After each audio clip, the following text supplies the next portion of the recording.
Good morning, good afternoon, and good evening, or wherever you're tuning in. Welcome back to Different Minds, Same World, the podcast where we talk about science, society, and sometimes argue about things we saw on the internet. Today's episode is about autism and neurodiversity. More specifically, the debate on whether we should find a cure or focus on acceptance. This is perfect. I've heard a lot of interesting things online about this topic. Oh god. Come on, Sam. It can't be that bad. But it is. One of the guests, Johnny Tump, has made the claim online multiple times that taking Tylenol during pregnancy causes autism. So if that's true, should we just stop that and cure autism? I'm already opening Google. I'm going to stop that right there before this turns into a conspiracy theory episode. Let's introduce our guests, Johnny Tump and Max. Hello, everyone. Thank you for inviting me. Yeah, thank you. It's truly an honor. I'm glad you two could make it because I have a lot of questions. And before we continue, I just want to say that we do have a fact checker tab open. Let's start with the basics. Max, what exactly is neurodiversity? Neurodiversity is the idea that neurological conditions like autism, ADHD, learning disabilities, or Down syndrome are natural variations in the human brain. The term was first used in 1998 by Judy Singer. So basically, our brain are like operating systems?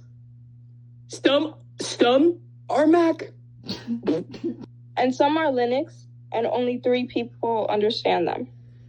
Thank you, Max. That might have been one of the best explanations about neurodiversity I've ever heard. Exactly. Different systems work differently, but that doesn't mean one is defective. Big deal. We need to get into the root causes of autism, like Tylenol, vaccines, and even microwaves, which can cause autism. Microwaves? Yes, they're all evil, so we should ban all microwaves. So, according to the internet, reheating pizza causes autism? I regret to inform you that the leftover pizza is innocent. This is a serious issue, though. Claims like those are repeated by influencers and, at times, even by political figures, but medical experts have repeatedly debunked them. On top of that, when misinformation like that spreads, it causes fear and stigma. So people start seeing autism as something dangerous or caused by bad parenting? Exactly. It shifts the conversation from supporting autistic people to blaming someone for their existence.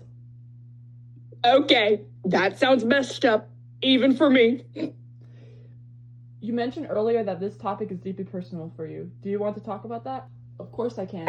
As you know, I'm neurodivergent myself, and because of that, I grew up experiencing a lot of information. When I was younger, I was called weird, and people would exclude me from things like birthday parties, hangouts, and once I even had rocks thrown at me. Sounds awful. I'm so sorry you went through that.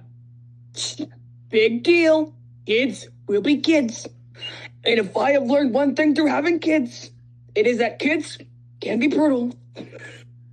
While that is true, what people don't realize is that many neurodivergent people have similar experiences. Society often treats people who think differently as if they're problems.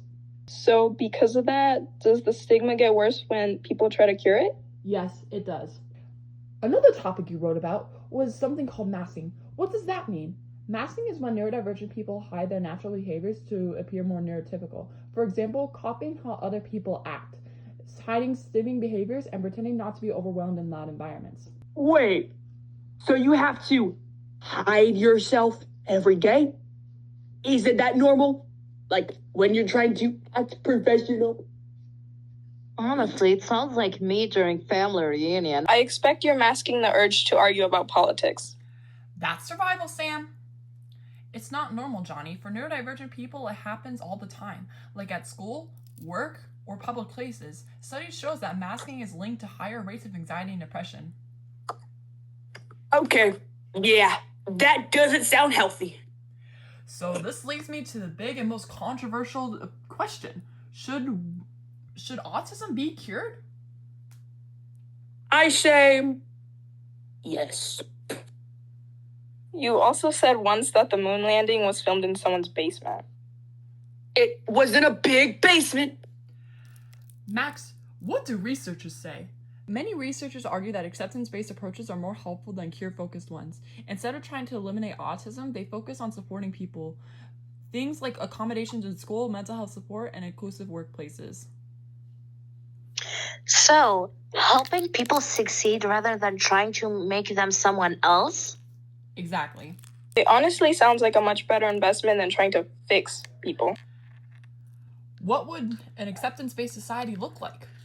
It would mean a better understanding of neurodiversity, more inclusive education systems, and workplaces that accommodate different communication styles or sensory needs. It would also mean listening to neurodivergent voices instead of speaking for them. Makes sense. Some of the most influential people in history thought differently. Also, if everyone thought the same, the group projects would be even worse. Before we wrap up, I want to ask everyone a final question. What's one thing that you wish people understood about neurodiversity? For me, it would have to be that different doesn't mean different. That's so true. I wish people understood that neurodivergent people don't need to be cured. What we need is understanding, support, and acceptance. A powerful message. Now that this conversation is over, we need to talk about one more pressing topic, and that's minors. Do it like minors, everyone. Let's stop this before this episode gets us all arrested. Thanks everyone for listening in to Different Minds, Same World. If you learned something today, or if Mr. Tump accidentally convinced you that microwaves cause autism, please remember to fact check your sources. We'll see you next time. Bye-bye. That was wonderful. Bye.